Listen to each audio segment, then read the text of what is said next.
மனுஷங்களை கொன்னதும் அவங்க ஆயுட்காலம் எங்களுக்கு சேர்ந்துரும். ஆயுட்காலமா? இந்த பூமியில 60 வயசு வரைக்கும் வாழ போற ஒரு மனுஷனை நீ பேர் எழுதி 40வது வயசுல கொன்னுட்டா 60 - 40 மொத்தம் 20 வருஷம். அதாவது பூமியில சொல்ற கணக்குப்படி 20 வருஷம் ஷினிகாமியோட ஆயுட்காலத்துல சேர்ந்துரும்.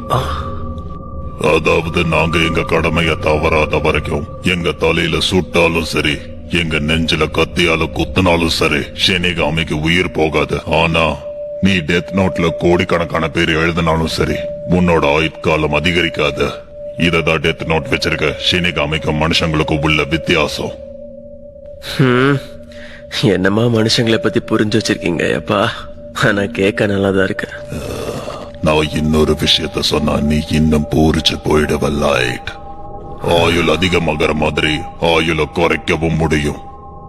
ஆயுள குறைக்கிறதா?